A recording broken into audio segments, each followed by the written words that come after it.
Fáilte Roimh Isteach. You're very welcome back to Suantraí Íosa, where we're looking at the readings for tomorrow, Thursday, the 7th of September, beginning with the letter of St. Paul to the Colossians.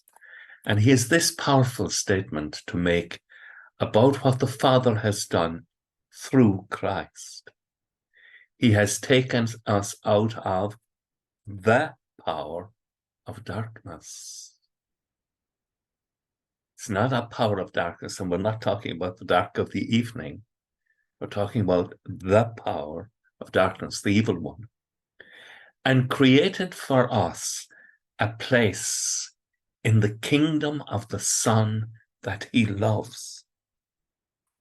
So it's one is power, the other is love.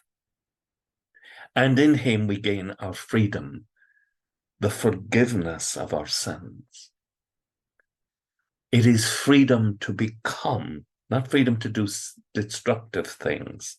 The devil tells us that is freedom. It's not. It's slavery to sin. Everybody who commits sin is a slave to their fallen nature. But God the Father, through his Son, our Lord Jesus Christ, through his sacrifice on Calvary, has given us the power to break free from the power of darkness. And he, the Father, has created a place for us in the kingdom of his Son, whom he loves.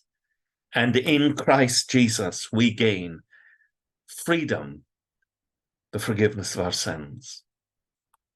And then, of course, in the Gospel, Luke chapter 5, with the story of the miraculous draught of fishes. But even more miraculous is the call of Peter and his companions to become co-workers in the work of the gospel. And Peter's first reaction: depart from me, for I am a sinful man. Leave me, I am a sinful man. But the eternal Father has created a place for Peter in the kingdom. The Father, through Christ's sacrifice, has taken Peter out of the power of darkness. That journey for us out of darkness is a lifetime journey. So let us not be worried or fearful when we are troubled by shadows of darkness in our lives. By God's grace, we shall overcome. I'm young enough, as in old enough, to remember the people in the north of Ireland singing, "We shall overcome, we shall overcome." Deep in our hearts, I do believe, we shall overcome someday. And we shall be set free to live in the kingdom of the Father's beloved Son. And in him, we will gain our freedom, the forgiveness of our sins. With thoughts such as these, let us go to our beds and let us pray that when we awaken in the morning, our hearts will be filled with the wonder and the praise of God.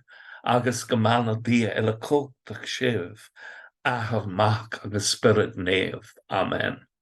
Slán gefol. Bye for now.